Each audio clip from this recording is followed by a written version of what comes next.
Morning Drive. Oh my gosh, this is incredible. I'm cool. Hey, you kids, let's get down. Get funky. How do you do, fellow kids? Love listening to you on my way into work, and All right, we get the point. We're more worried about breakfast right now, okay? the fans are delirious. Sirius XM NASCAR Radio, Channel 90. Get it all over yourself, boys and girls. Here you go. Now, the Morning Drive with Mike Bagley and Pete Pistone.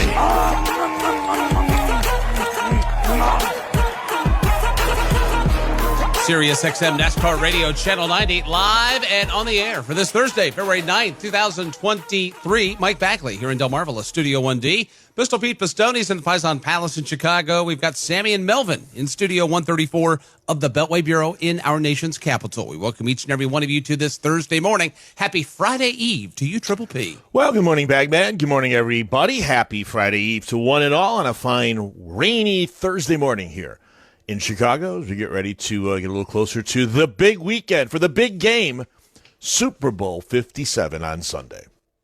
You ready to go? You got your rations all squared away? You got all the menus set? You've done your Costco's run? You good to go? No. We've got we got to do that actually tomorrow. I got things a little bit changed around this week. I'm doing the Big Ten show this afternoon, not tomorrow afternoon. So when we get done here with TMD, I have a bit of a Friday afternoon, which is kind of odd for me. So yeah, we're gonna take care of all that tomorrow. 17 people is what we wound up with for the count, which is that's a hefty amount, not 25 or 6.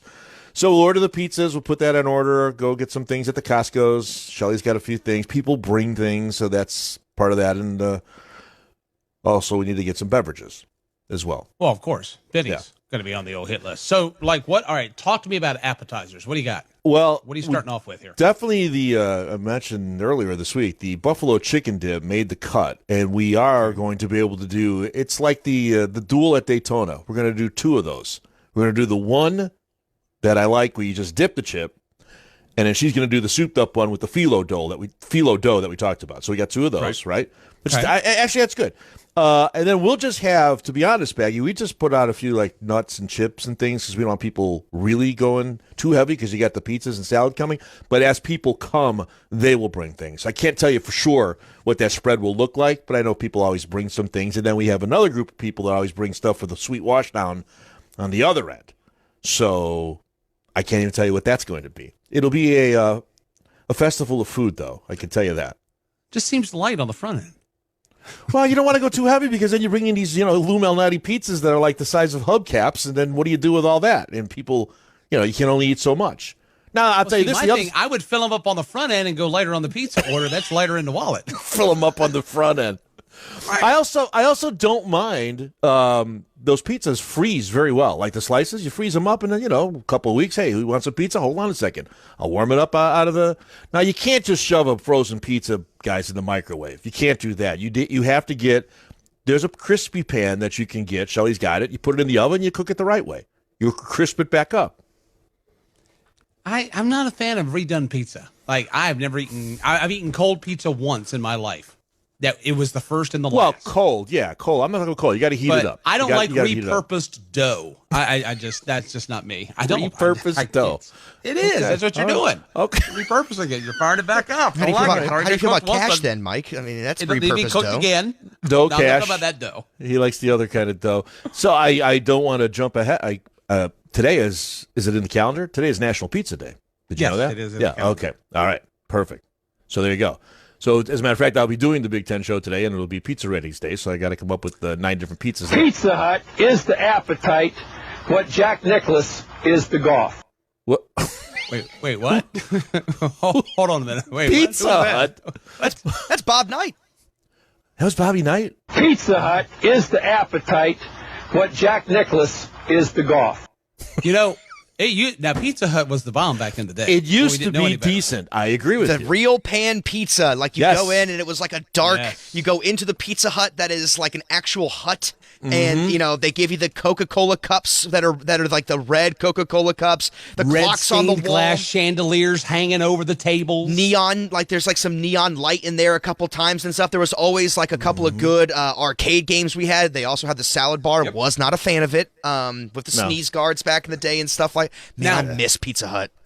Our local version of that in Delaware was a place called Pappy's. Pappy. And Pappy's basically did the same thing. You had to have the arcade games. You know what? And if you had Donkey Kong, you got like 25 bonus points on that deal. But you had Galaga or Galaga, whatever they call that thing. And then I liked the spaghetti at Pizza Hut. The spaghetti and meatballs was the bomb back in the day. I don't think I've ever ventured down that path. I'll tell you something. If you want good chicken wings, do not turn your nose up. Trust and believe that when I tell you they've got good wings, they're not those little banty rooster wings, those little small doodads that you get. And they're not like those Cornish hen wings. You're talking These Pizza are Hut. good wing. These are good sized wings, and the sauce is the bomb. It is spectacular. I'm telling you. I don't think I have Try it. I don't think I have a Pizza Hut anywhere near me anymore. I really don't think I do. And look, I swerved into them. We were in a rain delay in Daytona, and I came back from the turn position. I walked back in the truck, and all of a sudden I look in the back, there's all this pizza and wing stuff. I'm like, hey, yes, I will definitely take some. Let me put this in the tank during a rain delay. That's a great idea. Yeah. Hey, look, you know what? When you've been there for 13 hours, you'll put anything in the tank, right? So I popped open this little container of wings, and I'm like, oh, wow, man, these look pretty good. And I ate one. I'm like, oh, man, these are like the bomb. Steve, where'd you get these? Pizza Hut? What? Well, I just looked. There's one that says in Arlington Heights, which is not far from me. I can't even imagine where it is. Wow. Trust me. Get yourself some Pizza Hut wings. Matter of fact, I may have some tonight for dinner. Yep. We're right around the corner over here. Get over here, boys. How do you feel about the PD? I know that this is like sacrilege. It's like a pizza person and being from a big pizza place, but like Pizza Hut breadsticks with that whatever little garlic like that like dry rub stuff that they put on there back in the day too. That was like the thing. But we were from Indiana. Like they wasn't a good pizza, and from there. It's what you got. It's what you got. Now, now it's. The quality has dropped off, unfortunately. I can't remember the last time, again, pizza for us when we were kids was because it was literally around the corner, Little Villa, the place where that was my first job. I worked at Little Villa Pizzeria. That's how old school that place was. It wasn't a pizzeria, it was a pizzeria. That was right. Me and Side Job Rob used to work. Did Brad Pitt work there too? In the kitchen. I don't believe so. So I can tell this story now because you actually have said it on the air. So I'm not talking out of school. There are times when you hit the break glass in case of emergency dining option. Yeah. And we were in that deal one night at Michigan. We had come back from the racetrack and we were starved to death. And I'm like, I'm not trying to violate any morals or ethics, but you just want to go over here to Olive Garden. So we go over to Olive Garden and we said, no, let's check this out. No. This was the best part. Put my coat up over my head. So we walk in. And we sit down, we're looking at the menu. Here comes the Chianti. Here it comes, right? We get loaded up, right? So this one says, he looks up from the menu and says to me, we cannot tell anyone about this because they'll take the Italian card. I'll get kicked out. I'm like, okay, mum's the word. And then at the end of the meal, he looks up, he says, that wasn't bad. It wasn't. And I don't know if it was because we were starving or it was good or a combo platter or it was close because the hotel that we stayed in those days was right like in the parking lot. I don't know. All those things. So, yeah, listen, we had, I forgot what year it was, but we hosted Christmas Eve and Shelly did the pasta bar. But she put the order for the breadsticks from the Olive Garden. Smart. And I went and just picked up 1,000 breadsticks from there because they're fantastic. So, it worked out perfect. Again, good breadsticks from Olive Garden, but I know the best breadstick that you can get is like the Olive Garden breadstick, but it comes from a little place called Fazoli's. Oh yeah, Fazoli's is like I've had it, son. Fazoli's is like fast food Italian. Don't get me wrong; it is not good, but the breadsticks. I remember going there. We would do the basketball team and stuff like that would do pasta dinners. Football team would do pasta dinners on Thursday nights, and you'd get them, and they would buy. Like you said, Pete, just like 1,000 breadsticks, and kids would just go to town. Oh, you'd just melt in your mouth. They're just covered in butter. Oh, I'm hungry now. Right, so now let's segue into garlic bread. There ain't nothing like a good piece of garlic bread. Now, if you get that cooked just right, I think I shared on the air my recipe that I found that I did this garlic bread last week when I did the gravy. And that is like, I have that's already been typed up and put into my notes, into the folder, as it were. My notes.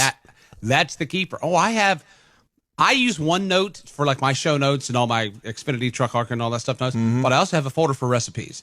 And I can pull that baby up when I'm in that kitchen on that iPad and bam, right there. Anyway, so it depends on where you go, what you do. It's like I'm that way with French onion soup as well. Those are things that I love. Well, so Winston and I go to this restaurant in Charlotte, right?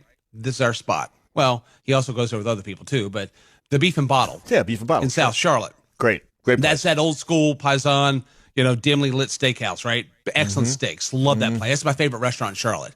Yeah. we went a couple weeks ago, and I was waiting for it.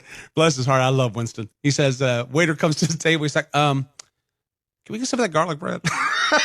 But the way they do theirs, it's like it's grilled. Yeah. And like pressed, but it's full of flavor, and it's the appropriate crispiness, crunchiness, and butteriness. It's perfect. If you go to the Beef and Bottle, you got to get their garlic bread. But there are places around the country that if you go here, you got to get that. You go here, you got to get that. I have actually a checklist of places to get French onion soup. Which ones suck and which ones are the best. Don't go there. Don't get that one. Go. Where do you land? Hey, go ahead. Don't go there. Where do you land on Texas toast? Yeah, I love it. I can't find it in the grocery store. I love doing grilled cheese with Texas toast. We used to buy that. Mia went through a routine where that was her go-to. Give me more Texas toast, and so Shelly would buy the frozen one, which was okay, right? It was. I don't even know who made Pepperidge it. Farm. There was another one next to it was like a yellow box. I don't remember, but we used to New get a York. lot of that here. Maybe Garlic. I don't remember. I've seen but it. Yeah. she loved the Texas. Now I'll make a sandwich. No, that's a lot of work. But a sandwich on a Texas toast, 2 pieces of bread, son, get in there. I love. But the problem is they don't have Texas toast in the grocery stores here anymore. You can't find it. What? They don't even have it in can't do Texas. Is Texas? Is that, they have it all down there? Is that where it all is? Here they just call it toast. It's just toast. Right? It's like Chinese food in China. It's just food. And by the way, Jared is checking true. in. He says, I will second the motion that Pizza Hut wings are a good sleeper in the category of good wings. Now, if Jared sleeper. says it's got to be. It's got to be good. It's got to be right. gotta Jared, be I good. love you, son. You love to eat like I love to eat. Yeah. And if it gives the Jared thumbs up, we're heading down the right path here. So I'm thinking of these like pizza chains, and again, when we were kids, we had Shakey's Pizza. Did you guys have Shakey's Pizza? Mm-mm. No. Oh yes. Oh yeah. Shakey's. Oh yeah. And then there was the place. And it wasn't Chuck E. Cheese, but it was a place where they had a lot of video games and animatronic bears and all that. Was it Showbiz Pizza? Does that ring a bell? And it was like dinner and a show for kids, and the pizzas were cheap. Pizza. I'm telling you, it was like that not Hillbilly Bear, but what's the one they used to have a Disney World? They used to have the Country Bear Jamboree kind of a deal. It was all these fakey animatronic. I think it was called Showbiz Pizza. And then we had Barnaby's, where and Barnaby's deal was, and I think there might be still one around here. Pizza was pretty good, but they had a magician that would come to the table. So when you're sitting there with a bunch of little kids, he'd come up, and then, of course, you got to give my dad would have to give him the New York handshake, but he would do magic at the table for the kids. It was called Showbiz Pizza Place. Okay. It was an American Family Creative Entertainment Center. Right. Founded in 1980. Okay. It was headquartered in Irving, Texas. I think it ended in 92, and then that was the precursor to Chuck E. Cheese. Okay, yeah, because Chuck E. Cheese, and again, now thankfully Mia never really we took Mia to Chuck E. Cheese one time when she was small, scared the bejesus out of her, so we never had to go back again. Thank God. My best friend had his birthday party at Chuck E. Cheese from ages like 4 until, I don't know, we were probably like 13 years old. So I went to Chuck E. Cheese once a year for like 9 years. My parents were like, that is enough for us. You can just, that's enough. And because it was a birthday party, so the other people paid for it too. They didn't have to pay for it. It was perfect for them.